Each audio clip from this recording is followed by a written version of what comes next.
মানুষ যদি একটি গাছ হয়, মনুষ্যত্ব তার শিকড়, বিশ্বাস তার সবুজ পাতা, ভালোবাসা তার সুন্দর ফুল, সম্মান তার অর্জিত ফল। আপন ভেবে কাউকে মনের সব কথা বলো না। এমন এক সময় আসবে, সে তোমায় তোমারই কথা দিয়ে আঘাত করবে। জীবনে চলার পথে অনেকেই কষ্ট দেবে, অনেকেই বেইমানি করবে, অনেকেই বিশ্বাসঘাতকতা করবে, অনেকেই ভালোবাসার নামে অভিনয় করবে, বন্ধুত্বের সুযোগ নিয়ে তোমায় ব্যবহার করবে। তবে জীবনে সবকিছুকে ইগনোর করে এগিয়ে যাও, দেখবে সবাই তোমার পিছনেই পড়ে থাকবে।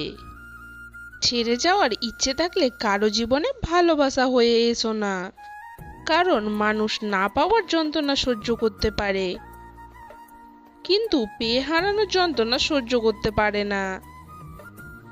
জীবনে চলার পথে বেশিরভাগ মানুষই দর্শক, খুব কম সংখ্যক মানুষ পাবে যারা পথপ্রদর্শক। বিবেকহীন আর মিথ্যেবাদীদের নিকট আবেগ আর মায়ার স্থানটা অনেকটাই অন্ধের দেশে চশমা বিক্রি করার মতো। শরীর আর সম্পত্তি নিয়ে কখনো গর্ব করতে নেই, কারণ অসুস্থতা আর দারিদ্রতা কাউকে বলে আসে না।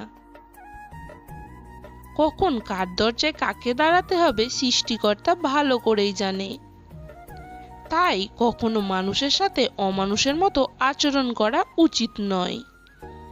তাদের থেকে দূরে থাকো যারা তোমাকে ছোট করে, যারা তোমাকে মিথ্যে বলে, যারা তোমাকে ব্যবহার করে, যারা তোমাকে অসম্মান করে। যদি ভিডিওটি ভালো লাগে, লাইক, কমেন্ট, শেয়ার এবং চ্যানেলটি সাবস্ক্রাইব করে দেবেন।